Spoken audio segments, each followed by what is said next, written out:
নমস্কার, আমি Soutam Majumdar from West Bengal. আজকে একটু রিপ্লে কমেন্ট সম্পর্কে একটা বেসিক ধারণা তৈরি করি। চলো বুঝে নিই রিপ্লে কমেন্টটা কী আর রিপ্লে কমেন্টের কী গুরুত্ব। প্রথম কথা বলি, রিপ্লে কমেন্ট যেখানেই করবে সেটাতেই এঙ্গেজমেন্ট। রিপ্লে কমেন্ট করলে স্টারের যদি তোমরা রিপ্লে কমেন্ট করো, যেখানে ফুল দিয়েছে সেই ফুলে যদি রিপ্লে কমেন্ট করো, তাহলে যে ফুল সেন্টার ফুল দিয়েছে তার সাথে এঙ্গেজমেন্ট তৈরি হবে। যার পোস্টে গিয়ে তুমি রিপ্লে কমেন্ট করছো তার সাথে এঙ্গেজমেন্ট তৈরি হবে। এগুলো পয়েন্ট হিসাব করে করে হয়, এটা পয়েন্ট দ্বারাই কাউন্ট হয় এঙ্গেজমেন্ট, কে কার সাথে কতটা এঙ্গেজমেন্ট পয়েন্ট তুলতে পারে।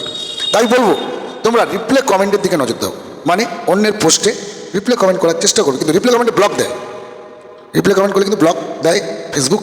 তো সেটা সাবধানতা অবলম্বন করে গুছিয়ে রিপ্লে কমেন্ট করতে হবে। একই কমেন্ট করবে না, স্প্যাম কমেন্ট করবে না রিপ্লে কমেন্টে।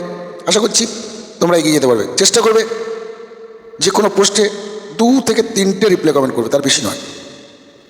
তাহলে কিন্তু তোমাদের এঙ্গেজমেন্টটাও বাড়তে শুরু করে দেবে। আর যাকে রিপ্লে কমেন্ট করবে তার কাছে তোমার ভিডিও বা তার ভিডিও তোমার কাছে আসবে। চেষ্টা করবে রিপ্লে কমেন্টের মাধ্যমে এঙ্গেজমেন্টটাকে তৈরি করে নেওয়ার। টাটা বাই বাই, আবার দেখা হবে পরের ভিডিওতে। রিপ্লে কমেন্ট তোমাদের সবাইকে করা উচিত।